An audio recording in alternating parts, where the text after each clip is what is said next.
Baik, selamat pagi Bapak Ibu sekalian. Ya, jadi kalau saya sapa selamat pagi, Bapak Ibu jawab pagi luar biasa. Ya, dua tangan lebih bagus lagi. Oke, selamat pagi. Pagi luar biasa. Ya, terima kasih Bapak Ibu sekalian. Hari ini saya bersama Ibu Lia melakukan pengibasan tentang penerapan budaya positif di sekolah. Kami dua sangat berterima kasih karena hari ini Bapak Ibu semua hadir, lalu ada Bapak-bapak kepala sekolah dari SD juga bersama-sama dengan kita di sini. Kami mengucapkan terima kasih banyak atas kehadiran kita semua. Semoga apa yang kami sampaikan hari ini dapat berguna bagi kita semua dan juga bapak-bapak kepala sekolah dari SD. Ini merupakan proses dari pendidikan guru penggerak. Kita sudah belajar modul yang pertama. Di bagian modul yang pertama itu ada 4 modul. Jadi setiap pembelajaran, setiap modul itu selalu dengan aksi nyatanya. Jadi kami berdua baru hari ini kami melakukan aksi nyata di sekolah tentang budaya positif. Sebelum kita mulai kegiatan kita hari ini, saya mencoba untuk mengantar kita dengan sebuah ice breaking. Bisa ya Bapak Ibu ya? Ya. Jadi saya persilakan kita semua untuk berdiri dulu. Jadi judul ice breaking-nya itu ninja. Ninja, kita melatih kesiapan. Ini nanti bisa Bapak Ibu bisa terapkan di kelas juga bisa. Ice breaking ini kami dapat waktu loka karya di Santi Yusuf. Oke. Siap ya? Siap. Ninja? Siap. Ninja? Siap. Samurai depan. Samurai depan. Samurai kanan. Samurai depan. Ninja? Siap. Ninja? Siap. Oke, jadi kalau posisi kanan saya bilang ninja, kita tetap seperti ini. Jangan putar lagi ya. Samurai belakang. Samurai depan. Samurai depan. Samurai belakang. Ninja. Siap. Oke, terima kasih. Ya, yang di luar, kita giliran yang di dalam ruangan. Bapak Ibu sekalian, budaya positif ini sangat penting untuk kita terapkan di lingkungan sekolah kita masing-masing. Sehingga apa yang sudah kami pelajari selama mengikuti pendidikan guru penggerak itu wajib kami terapkan di sekolah. Ini sifatnya wajib. Jadi bukan sekedar untuk mengambil dokumentasi untuk bisa mengisi tugas-tugas kami punya, tetapi ini ibasnya dari pendidikan guru penggerak itu ibasnya adalah ke sekolah. Sehingga ini satu hal yang harus kami terapkan di sekolah. Kita lanjut pada materi kita hari ini. Yang pertama itu adalah tujuan pendidikan.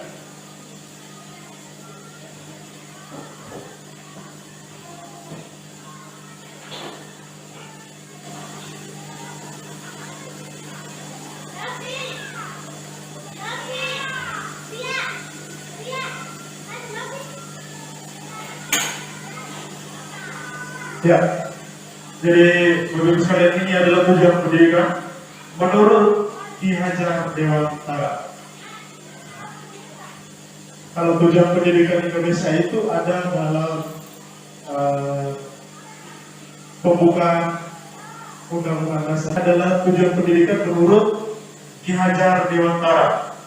Jadi Ki Hajar Dewantara dia mengatakan tujuan pendidikan itu adalah menuntut segala kodrat yang ada pada anak agar mereka dapat mencapai keselamatan dan kebahagiaan yang setinggi-tingginya sebagai manusia maupun anggota masyarakat.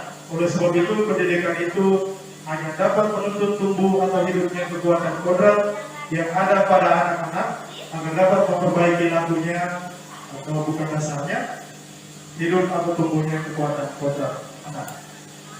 Jadi zaman sekarang Bapak Ibu itu tidak ada lagi kita mengajar dengan apa istilahnya membawa rotan.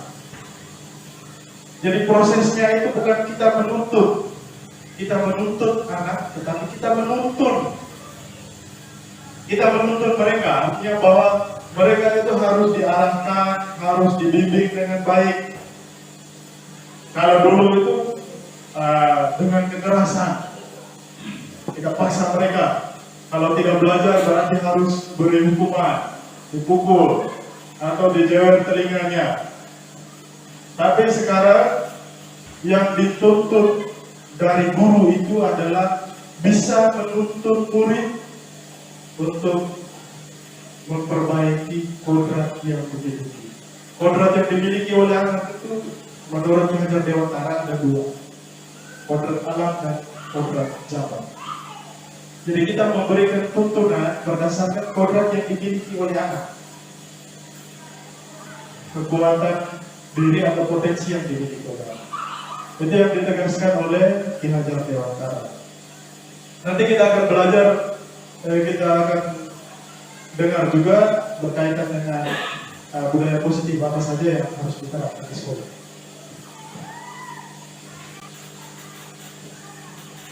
Ya, ini yang kita pelajari hari ini tentang budaya positif. Lalu contoh penerapan budaya positif yang ada di lingkungan sekolah. Ini penjelasannya. Budaya positif di sekolah yaitu nilai dan kebiasaan di sekolah yang berpihak pada murid. Jadi berpihak apapun yang kita lakukan, tujuannya adalah membahagiakan peserta didik. Bapak Ibu, jadi kita tidak bisa memaksa peserta didik itu harus memahami atau mengerti apa yang kita sampaikan. Karena kenapa harus begitu? Karena anak itu memiliki kodrat alam dan kodrat zaman. Artinya mereka mempunyai potensi yang berbeda-beda. Jadi misalnya kalau saya bawa materi tentang sila-sila Pancasila, nilai-nilai yang terkandung dalam sila-sila Pancasila, tentang perwujudan daripada sila-sila Pancasila dalam kehidupan setiap hari. Saya tidak bisa memaksa semua anak itu harus mengerti apa ya. Atau kita memberikan contoh itu tidak berdasarkan kita punya keinginan. Harus sesuai dengan apa yang disampaikan oleh guru. Kemudian yang berikut, dengan budaya positif itu anak-anak bisa menjadi pribadi yang kritis, penuh hormat, tanggung jawab sesuai dengan profil pelajar Pancasila. Jadi Bapak Ibu sekalian, mungkin kita sudah kalau di SMP sudah 2 tahun menjalani kurikulum merdeka, program sekolah ya. Sudah 2 tahun. Kalau di SD mungkin ada yang baru tahun pertama. Baru konsep? Ya. Jadi dalam kurikulum merdeka itu kita sudah mengenal tentang profil pelajar Pancasila. Ada 6 dimensi. Itu saya yakin kita sudah pelajari semua. Jadi kita dalam pembelajaran di sekolah itu kita berdasarkan dimensi-dimensi yang ada dalam profil pelajar Pancasila itu sendiri.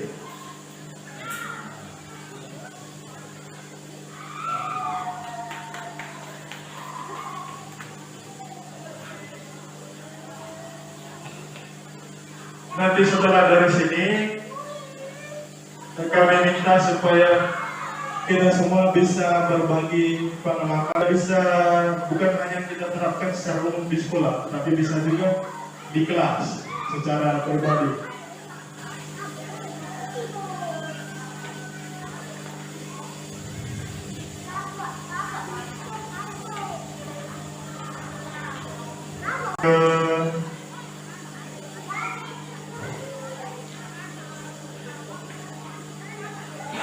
Ya, jadi ini Materi yang akan kita dengarkan bersama hari ini ada tujuh konsep yang harus kita dengar bersama. Yang pertama itu perubahan paradigma belajar, kemudian disiplin positif. Nanti kita akan dengar juga disiplin positif itu konsepnya sebenarnya itu seperti apa. Apakah berupa hukuman atau sifatnya mengontrol, nanti akan dijelaskan juga. Kemudian yang ketiga itu kebutuhan dasar manusia. Yang berikut motivasi perilaku manusia. Yang berikut posisi kontrol guru. Yang berikut keyakinan kelas. Keyakinan kelas ini saya yakin kita semua sudah praktek bersama. Dan yang terakhir itu segitiga restitusi. Segitiga restitusi ini lebih kepada kita menyelesaikan masalah tanpa menimbulkan masalah baru. Lalu sifatnya itu tidak memaksa siswa harus mengakui kesalahannya. Tetapi kita arahkan mereka perlahan-perlahan sampai mereka sendiri menemukan solusi. Dan nanti kami akan jelaskan segitiga restitusi itu sebagai apa nanti di bagian terakhir.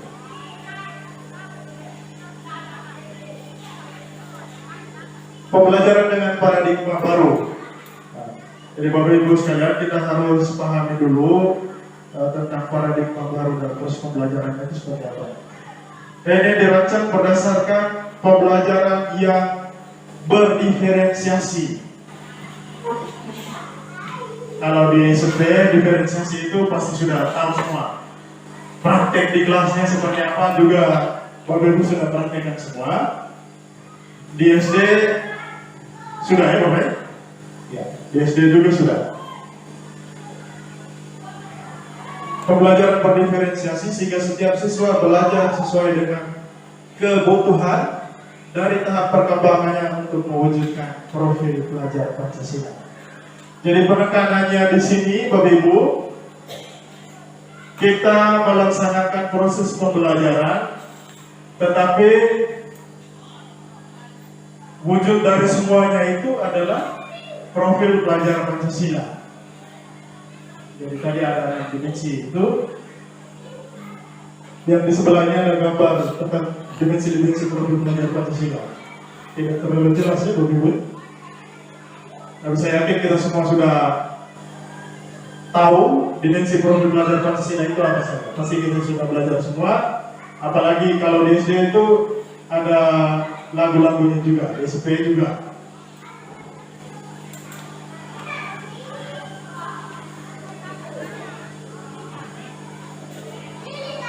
Ini paradigma perubahan yang diharapkan. Yang pertama adalah membangun budaya yang positif. Untuk membangun budaya positif, sekolah perlu menyediakan lingkungan yang positif, aman, dan nyaman agar murid-murid mampu berpikir, bertindak, dan mencipta dengan merdeka, mandiri, dan bertanggung jawab. Yang kedua, lazimnya disiplin dikaitkan dengan kontrol. Dalam hal ini, kontrol guru dalam menghadapi murid.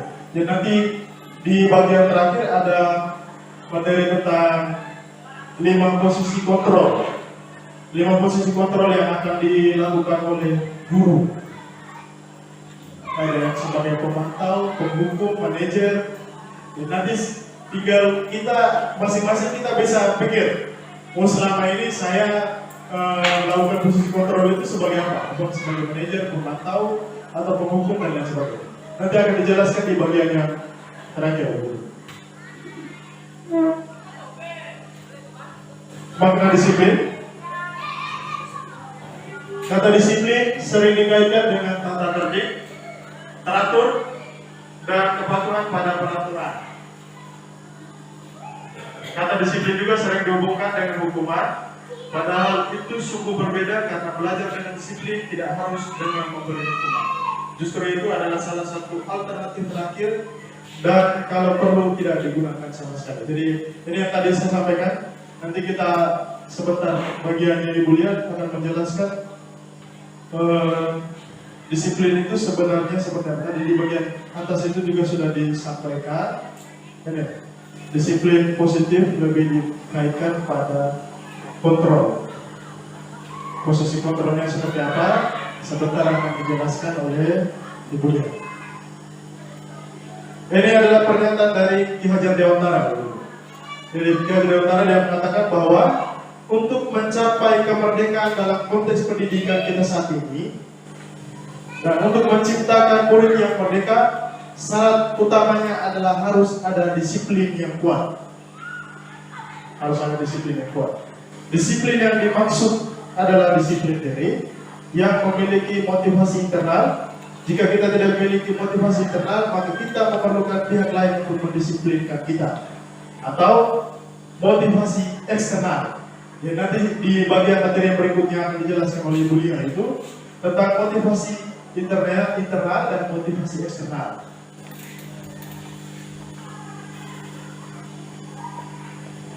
Ini adalah apa?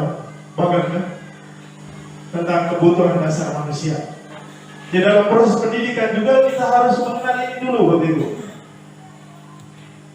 Kebutuhan dasar manusia. Sehingga dalam kita guru dalam memberikan pembelajaran itu, kita harus benar-benar pahami tentang kebutuhan dasar anak ini. Jangan sampai kita memberikan pembelajaran itu sesuai dengan keinginan kita saja. Sehingga ini ada 5 kebutuhan dasar manusia. Survival ini apa begitu? Kebutuhan dasar dalam hal apa? Survival, keselamatan atau bertahan hidup. Bertahan hidup. Nanti penjelasannya di bagian slide yang berikutnya. Kemudian yang berikut ada gambar hati di situ. Itu kebutuhan dasar manusia berkaitan dengan cinta kasih, rasa diterima. Jadi anak-anak itu mereka harus benar-benar merasakan bahwa mereka itu diterima dengan baik di sekolah. Sehingga kita jangan sampai kita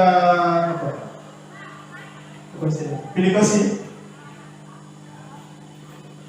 Sehingga kadang siswa itu mereka berpikir bahwa karena bapak atau ibu ini dia hanya perhatikan saya punya teman-teman saja.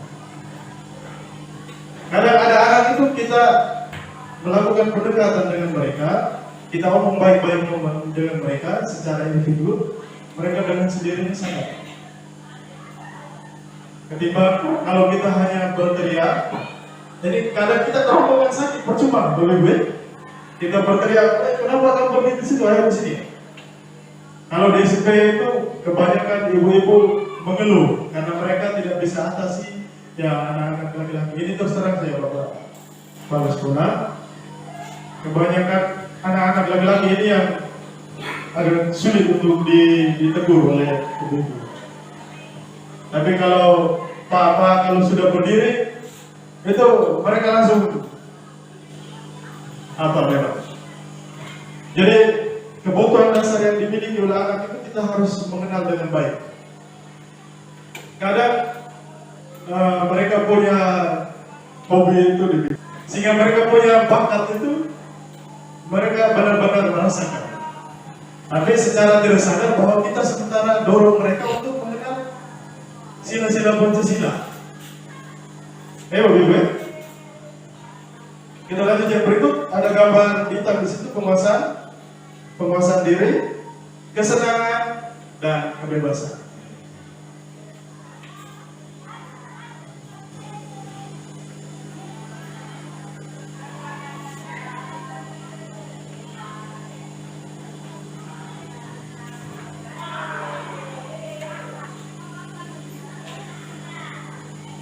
Fisiologis untuk bertahan hidup, misalnya kesehatan, rumah, dan makanan. Yang kedua, cinta kasih, cinta dan kasih sayang atau kebutuhan untuk diterima. Kebutuhan ini ada 3 kebutuhan berikutnya, yaitu kebutuhan psikologis, mencintai dan memiliki meliputi kebutuhan akan hubungan dan koneksi sosial, kebutuhan untuk memberi dan menerima kasih sayang, dan kebutuhan untuk merasa menjadi bagian dari suatu kelompok. Yang ketiga, penguasaan atau kebutuhan pengakuan atas kemampuan. Penjelasannya bisa baca ya, Bapak Ibu? Kemudian dapat kebebasan atau kebutuhan akan pilihan, dan yang terakhir kesenangan atau kebutuhan untuk merasa senang. Ini ada sebuah cerita, begitu. Jadi saya minta kita hati sedang bingung menghadapi ulah salah satu murid di kelasnya. Agus, muridnya yang bernama Agus. Beberapa anak telah datang dan mengeluhkan Agus yang seringkali meminta bekal makan siang mereka dengan paksa. Jika Anda menghadapi situasi seperti Ibu Ani, apa yang akan Anda lakukan? Menurut Anda, kira-kira apa alasan Agus melakukan itu? Jadi ini pertanyaan untuk kita guru nih, dari ulahnya Agus tadi. Dia mungkin ke sekolah yang tidak bawa bekal, sehingga dia meminta bekal dari teman-temannya, tapi dengan cara memaksa. Dari kasus ini, sikap kita sebagai guru kira-kira seperti apa? Ini berarti mungkin bisa memberikan pemahaman yang baik untuk Agus. Ada lagi?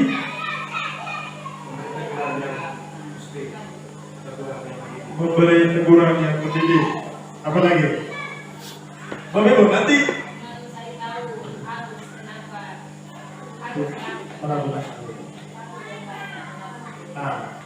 yang Bapak Ibu jawab ini nanti di bagian restitusi itu kita akan belajar sama-sama bagaimana caranya supaya kita bisa menghadapi masalah itu. Apakah kita langsung tegur di kelas atau kita panggil ke ruangan dulu, lalu penyampaiannya seperti apa? Karena ini berkaitan dengan psikologi anak ya Bu Ibu. Jangan sampai kita panggil datang lalu topi sedikit dulu. Kamu kenapa buat seperti ini? Kebiasaan kita kan seperti itu. Kadang kita guru, sudah malas satu. Sudah panggil datang mulai. Kalau saya punya istilah itu gorengan, popak. Gorengan namanya popak. Gorengan kalau dia satu posisi saja berarti posisi sebelahnya mentah. Jadi harus bolak-balik, popak. Jadi kita harus mengenal siswa itu lebih baik, sehingga dalam menyelesaikan masalah itu jangan sampai kita apa istilahnya, memposisikan mereka di hal yang atau meremehkan mereka. Boleh? Nah, ini jawabannya. Tadi saya sengaja meminta pendapat dari Ibu. Apabila jawaban Agus karena ia lapar dan orang tuanya tidak membawakan bekal makan siang, kebutuhan yang lebih kepada kebutuhan sebenarnya tadi, kebutuhan yang harus diterima oleh Agus itu adalah kebutuhan bertahan hidup atau survival. Yang berikut, apabila jawaban Agus karena ia senang temannya jadi memperhatikan dia, kebutuhan yang dimiliki atau yang harus dirasakan, cinta dan kasih sayang atau kebutuhan untuk diterima. Yang ketiga, apabila jawaban Agus adalah dia merasa hebat karena temannya jadi takut dan menuruti keinginannya, kebutuhan apa? Penguasaan. Kebutuhan penguasaan atau pengakuan atas kemampuan. Yang berikut lagi, apabila jawaban Agus karena dia merasa bosan dengan bekal yang dibawakan ibunya karena selalu membawakan bekal yang sama, kebutuhan yang harus diterimanya adalah kebutuhan kaitan dengan kebebasan atau kebutuhan akan pilihan. Yang kelima, apabila jawaban Agus adalah karena iseng saja dan dia menikmati ekspresi wajah temannya, karena diambil makanannya, kebutuhan yang diterima adalah kesehatan.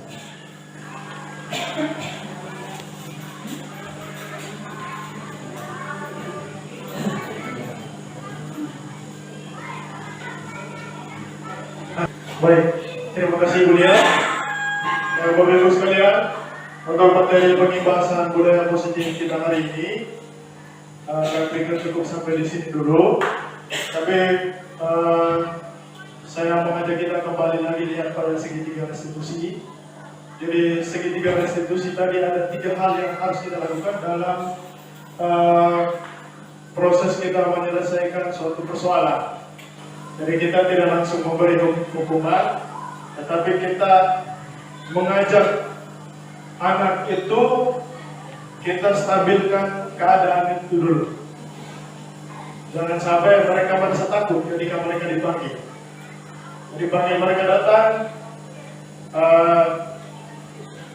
sampaikan kepada mereka, anak, kira-kira aku tahu tidak kenapa Bapak panggil korupsi, kenapa Ibu panggil korupsi. Jadi itu bagian dari menstabilkan itu. Jadi kita memberikan pertanyaan penuntut, lalu mereka yang menentukan sendiri, mereka yang mengatakan sendiri kesalahannya. Jadi kita tidak langsung dengan cara menanyakan keyakinan kelas. Kira-kira keyakinan kelas kita seperti apa? Oh, dilarang saling menghargai, saling menghormati. Kalau begitu, apa yang harus kita lakukan supaya jangan mengulangi kesalahan yang sama lagi? Jadi anak sendiri yang menemukan jawabannya. Kita arahkan mereka. Dalam proses segitiga restitusi itu seperti itu. Oke? Saya pikir mungkin demikian dulu untuk materi kita hari ini. Selanjutnya kami meminta masukan dari Bapak Ibu sekalian berkaitan dengan kegiatan pengibasan hari ini. Jadi masukan materi hari ini atau mungkin proses penyampaiannya seperti apa, saya butuh masukan dari Bapak Ibu sekalian supaya karena kedepannya ini pasti ada aksi nyata lain lagi. Ada sekian banyak modul itu kita belajar lalu kita terapkan di sekolah, sehingga mungkin proses hari ini mungkin tidak berjalan dengan baik atau hal-hal yang harus kami lakukan lagi. Saya butuh masukan dari Bapak Ibu sekalian. Ibu Ferry, apa? Terima kasih. Selamat siang untuk guru hebat berdua, Farwi dan Ibu Lia, CGB angkatan ke-9. Sejatinya bahwa kegiatan hari ini pengibasan budaya positif itu sungguh luar biasa, dan ini menjadi satu pengetahuan baru yang menggugah kita, yang mungkin selama ini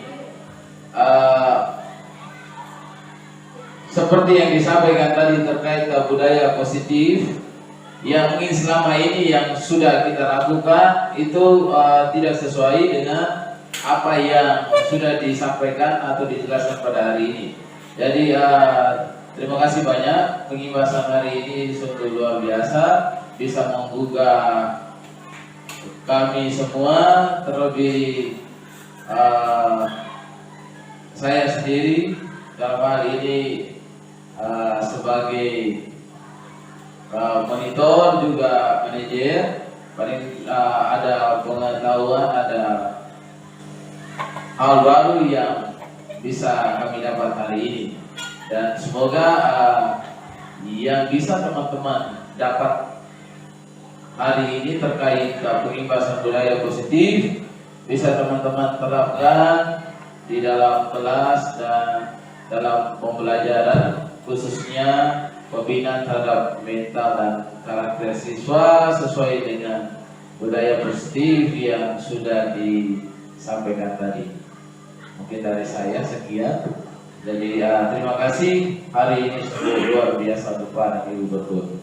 Dan saya langsung saja mungkin ada tambahan lain, saya persilakan sehingga kita tidak menyita banyak waktu lagi.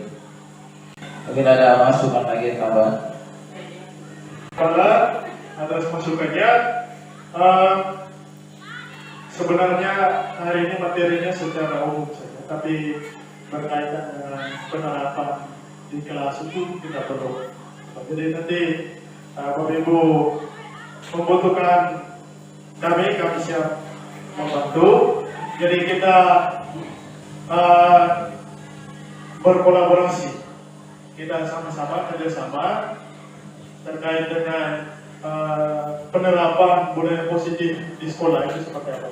Jadi kami akan membantu sesuai dengan kemampuan kami dan berdasarkan apa yang sudah kami belajar selama proses pendidikan guru penggerak. Jadi nanti Bapak Ibu, Bapak Kepala Sekolah dari SD juga, kalau memang membutuhkan bantuan kami berkaitan dengan pembahasan ini, kami siap untuk membantu. Mungkin sekian dulu kegiatan kita hari ini. Kami berdua mengucapkan terima kasih banyak-banyak kepada Bapak Ibu Guru SMP dan juga kepada Bapak-Bapak Kepala Sekolah dari SD. Dan kebetulan hari ini juga ada pelaksanaan BK di sekolah, jadi kami mengundang Bapak-Bapak untuk mengikuti kegiatan pembahasan. Semoga apa yang kami sampaikan hari ini berguna untuk kita semua dan bisa kita terapkan di sekolah kita masing-masing. Sekian dari kami. Minta maaf sebesar-besarnya jika dalam proses tadi ada hal yang kurang berkenan di hati Bapak Ibu sekalian. Kami berdua menyampaikan permohonan maaf. Sesi yang terakhir ini kita foto bersama dulu atau ice breaking lagi? Kita beda, tidak ninja lagi. Terima kasih. Mereka hanya saya aturan anak ini kasih. Terima kasih.